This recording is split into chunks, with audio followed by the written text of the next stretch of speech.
Okay, let's do a module qualification test. So we have it all plugged in. It sees what battery it is, which module it is, it sees all this. We're just gonna hit this. And it's gonna run through and test all the stuff on the board.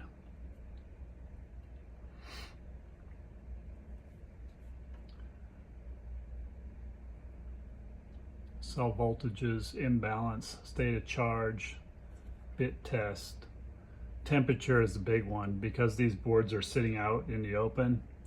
Their temperature is different than the battery. So when you plug these boards in, this fails because the temperature of the boards is lower than the battery.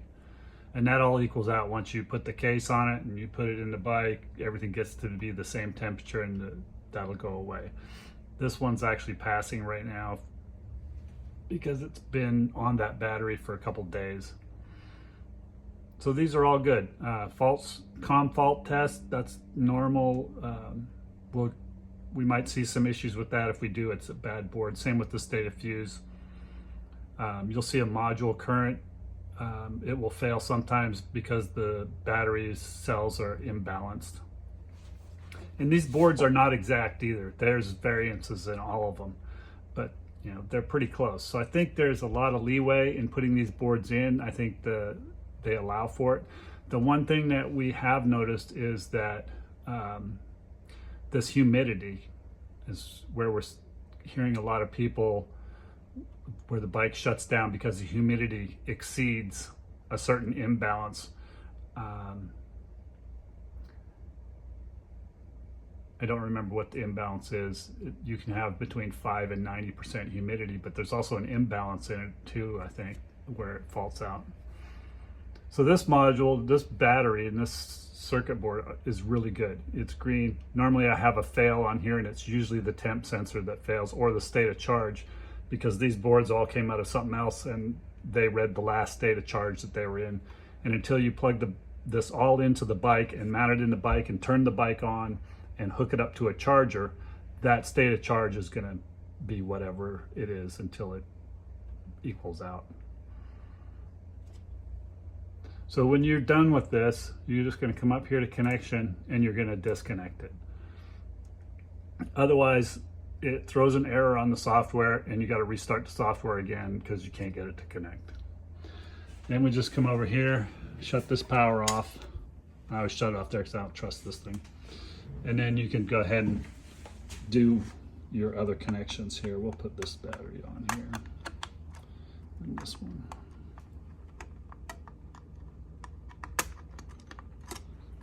Okay, turn this on. Okay, that's all three powered up.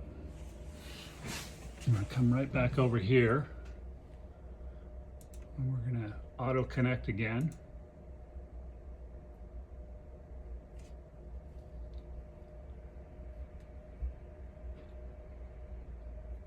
Okay, so it sees all three of these modules, 5, 6, and 7.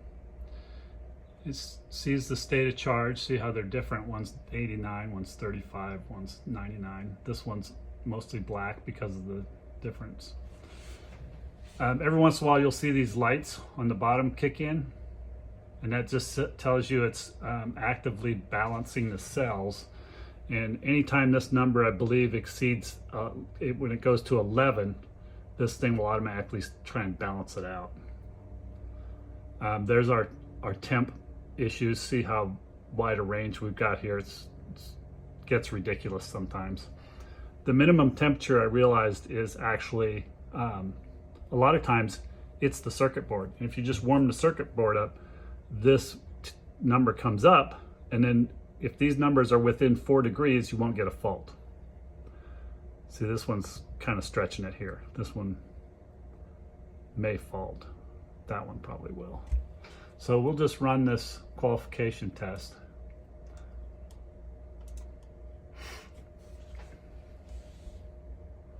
And see, you can see the fails. State of charge 99, you're only allowed 97. And like I said, that will go away after you plug the whole bike in. All right, so start at the top here. So these passed, this 89 one passed because it's, you know, falls in that group there. Charge imbalance 64, which is less than that now. It's only 32. Imbalance here is millivolts right here.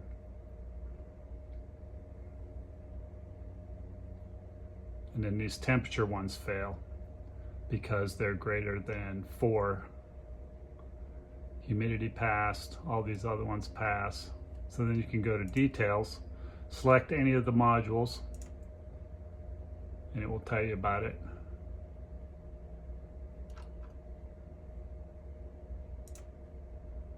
So these one, the 7 failed. You can look here and see. Oh, it's not. Usually it's highlighted in red where it failed.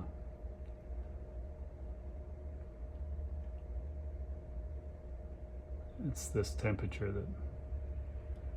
Here's your messages. So module 7 temp difference 4.5. So module 7 temp difference between the lowest and the highest. So these boards here, these 3 here, they're actually good. Even though it's got red, you're going to look at the state of charges out here. State of charges out here, that's, you know, it calls for a fail there, but we know that when we plug these in, that'll smooth out. Same with the temperature. If it fails because of the temperature on these messages, these will go away because once the temperature equals out in the motherboard and the batteries, it's fine. So we're going to come up here, we're going to disconnect. Shut this off.